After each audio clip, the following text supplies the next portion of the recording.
পশ্চিমবঙ্গের নির্বাচন যেন ভোট নয়, যেন যুদ্ধক্ষেত্র। 142 আসনের লড়াইয়ে এবার কি তবে পেশি শক্তির আস্ফালন? শান্তিপূর্ণ ভোটের দাবি কি তবে কেবলই খাতায় কলমে? বিভিন্ন বুথ থেকে আমরা এই মুহূর্তে সন্ত্রাস এবং উত্তেজনার খবর পাচ্ছি। এই মুহূর্তে আমরা সরাসরি চলে যাব কাঁচরাপাড়ায়, পৌরসভার 5 নম্বর ওয়ার্ডের তৃণমূল কংগ্রেসের কাউন্সিলের সাথে সেখানে বচসা বেঁধেছে বিজেপি প্রার্থীর। চলুন আমরা সেই খবর দিকে চোখ রাখবো। কাঁচরাপাড়া পৌরসভার 5 নম্বর ওয়ার্ডে ব্যারাকপুর বিধানসভা কেন্দ্রের ঘটনা। রাজনৈতিক পরিস্থিতি উত্তপ্ত হয়ে উঠল তৃণমূল কংগ্রেস ও বিরোধী শিবিরের দ্বন্দ্বে। কাঁচরাপাড়ার 5 পল্লী স্কুলের 134 নম্বর বুথে চত্বরে তৃণমূল কাউন্সিলর, বিজেপি প্রার্থী এবং নির্দল প্রার্থীর মধ্যে ত্রিমুখী ঝামেলায় চরম উত্তেজনা ছড়ায়। আপনারা দেখে নেব এই মুহূর্তে চিত্র, দেখে নেব সেখানে সেই পরিস্থিতি ঠিক কি হয়েছিল।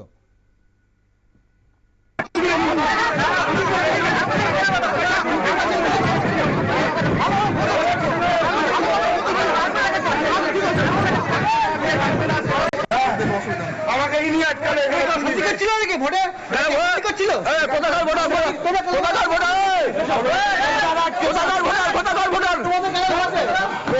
কি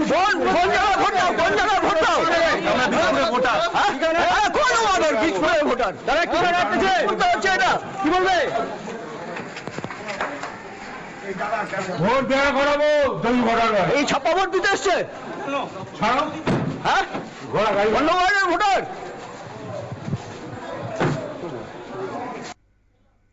চলুন অন্য জায়গায় ভোটার ছাপ্পা ভোট দিতে এসছে কিনা আমরা কিন্তু এইসব ধরনের প্রশ্ন শুনতে পাচ্ছিলাম। সেই চিত্রে সেই যে আপনারা দেখেছেন, আমাদের প্রতিনিধি শান্তনু পান জুড়ে গেছে এই মুহূর্তে। শান্তনু, কাঁচরাপাড়ায় ঠিক কি হয়েছে ঘটনাটা? ব্যারাকপুর বিধানসভা যে কাঁচরাপাড়া এলাকা রয়েছে সেখানে একটি বুথের মধ্যেই 100 মিটারের মধ্যে কিন্তু বেশ কয়েকজনকে সন্দেহ হয় বিজেপি প্রার্থীর, এবং তারা সেখানে ঘোরাঘুরি করছিল। সেই বিজেপি প্রার্থী তাদেরকে সন্দেহ হয় কিন্তু সেখানে যায়, তাদের সাথে কথা বলে এবং সেখানে বাক্য বিনিময় কিন্তু উত্তপ্ত হয়ে ওঠে এবং তার পরবর্তীতে কেন্দ্রীয় বাহিনী এসে সামাল দেয়। বিজেপি প্রার্থীর অভিযোগ, যেখানে তৃণমূল কংগ্রেস প্রার্থী এবং নির্দল প্রার্থী তারা এক হয়ে গিয়েছে এবং বাইরের থেকে লোক এনে বুথের মধ্যে কিন্তু প্রভাব খাটানোর চেষ্টা করছে। এই নিয়েই কিন্তু বেশ কিছুক্ষণ তর্কাতর্কি চলে এবং তারপরে কেন্দ্রীয় বাহিনীর এসে পুরো পরিস্থিতি সামাল দেয় এবং সেখান থেকে প্রত্যেকটি রাজনৈতিক দলের যারা কর্মী ছিলেন প্রত্যেকে সেখান থেকে সরিয়ে দেওয়া হয়। তবে মনে করা হচ্ছে যে তৃণমূল কংগ্রেস সেখানে বাইরের থেকে কাউকে এনে প্রভাবিত করার চেষ্টা চলছিল, এমনটাই বিজেপির পক্ষ থেকে বারবার কিন্তু অভিযোগ করা হয়েছে। দীপেন, শান্তনু, এই ঘটনার জন্য ভোট গ্রহণে কোনো ধরনের তো বাধাপ্রাপ্ত হয়নি, এমন কি কোনো খবর আছে? আর পরবর্তীকালে মানুষের মধ্যে এই ঘটনার জন্য কোনো ধরনের আতঙ্ক কি বিরাজ করছে?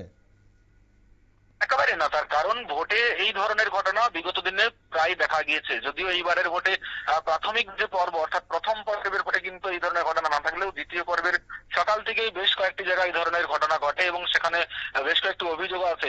যদিও ভোট পর্ব বুথের মধ্যে চলে, সেখানে কোনো ধরনের কোনো বিশৃঙ্খলার সৃষ্টি হয়নি, কিন্তু ভোটের বাইরে অর্থাৎ যে 100 মিটারের বাউন্ডিং দেওয়া হয়েছিল নির্বাচন কমিশনারের পক্ষ থেকে, সেই 100 মিটারের বাউন্ডিং এর মধ্যেই কিন্তু একজনকে সন্দেহ হয় বিজেপি প্রার্থীর যে তারা হয়তো বাইরের থেকে এসেছে, এই বুথের ভোটার নয়, সেই অভিযোগ করেন এবং সেই অভিযোগ করার পরে সেখানে কিন্তু তাদের মধ্যে বচসা হয় এবং নির্দল প্রার্থীর সাথে কার্যত হাতাহাতি হয়ে যায়। পরবর্তীকালে কেন্দ্রীয় বাহিনী এসে পুরো বিষয়টি সামাল দেয়। যদিও ভোট গ্রহণ কোনো অসুবিধা হয় না। অসংখ্য ধন্যবাদ শান্তনু আপনাকে এই মুহূর্তে আপডেটের জন্য। অবশ্যই আমরা পরবর্তী সময় আপনার কাছে আরো একবার যাবো। দর্শক বন্ধুরা, শান্তনু পান ছিল আমাদের প্রতিনিধি আমাদের সঙ্গে এই মুহূর্তে। আপনাদের জানিয়ে রাখি, নির্বাচন বিধি অনুযায়ী বুথের 100 মিটারের মধ্যে কোনো রাজনৈতিক ব্যক্তিত্ব বা প্রার্থীর অনাবশ্যক জমায়েত কিন্তু নিষিদ্ধ থাকে। এখন অভিযোগ উঠছে যে কাঁচরাপাড়া পৌরসভার 5 নম্বর ওয়ার্ডের তৃণমূল কাউন্সিলর আর বুথের 100 মিটারের মধ্যেই দীর্ঘক্ষণ কিন্তু উনি দাঁড়িয়েছিলেন। বিজেপি প্রার্থী যখন বুথ পরিদর্শনে আসেন তখন তিনি কাউন্সিলরকে বুথ চত্বরে দেখে তীব্র প্রতিবাদ জানান। প্রার্থীর দাবি ছিল যে কাউন্সিলর এইভাবে বুথের সামনে দাঁড়িয়ে থেকে ভোটারদের প্রভাবিত করার চেষ্টা করছেন। এই নিয়ে দুজনের মধ্যে উত্তপ্ত বাক্য বিনিময় শুরু হয় এবং পরিস্থিতি মুহূর্তের মধ্যে নিয়ন্ত্রণের বাইরে চলে যায়। বচসা যখন চরমে তখন সেখানে উপস্থিত হন সংশ্লিষ্ট ওয়ার্ডের নির্দল প্রার্থীও। এখন তৃণমূল কাউন্সিলরের সাথে নির্দল প্রার্থীর কথা কাটাকাটি শুরু হয় এবং তা গড়ায় হাতাহাতিতে। বুথের সামনেই কাউন্সিলর এবং নির্দল প্রার্থীর মধ্যে ধস্তাধস্তি শুরু হয়। সাধারণ ভোটারদের মধ্যে কিছুটা আতঙ্ক ছড়িয়ে পড়লেও ভোট কিন্তু নির্বিঘ্নে চলছে বলে জানিয়েছিলেন আমাদের প্রতিনিধি। সেখানে কেন্দ্রীয় বাহিনী এবং রাজ্য পুলিশের কর্তাবাবুরা সেখানে কিন্তু মোতায়েন রয়েছে। উত্তেজনা চলছে, কিছু কিছু কেন্দ্রে উত্তেজনা যত বেলা গড়াচ্ছে কিছু কিছু ভোট কেন্দ্রে কিন্তু উত্তেজনা ছড়িয়ে পড়ছে, আমরা সেসব খবর পাচ্ছি। সংঘর্ষে থমথমে হয়ে উঠছে এলাকা, দুপক্ষের সংঘর্ষে শাসক এবং বিরোধীদের, কিন্তু তারপরেও কিন্তু ভোট গ্রহণ চলছে। এবং সবচেয়ে উল্লেখযোগ্য বিষয় যে পশ্চিমবঙ্গ নির্বাচনে কিন্তু ভোটের হার বরাবরই 80-র ওপর থাকে, যেটা এবার প্রথম পর্বে আমরা দেখলাম 93.19% ভোট পড়েছে। দ্বিতীয় দফায় কিন্তু তেমনই ভোট পড়বে বলে আশঙ্কা করা যাচ্ছে। আমরা অবশ্যই কিছুক্ষণের মধ্যে আপনাদের কত শতাংশ ভোট পড়েছে, এখনো সার্বিকভাবে কত শতাংশ ভোট পড়েছে দ্বিতীয় দফার ভোটে, তা অবশ্যই জানাবো। সঙ্গে থাকুন, একটা বিরতি নিচ্ছি আমরা, ছোট্ট বিরতির পর ফিরে আসছি।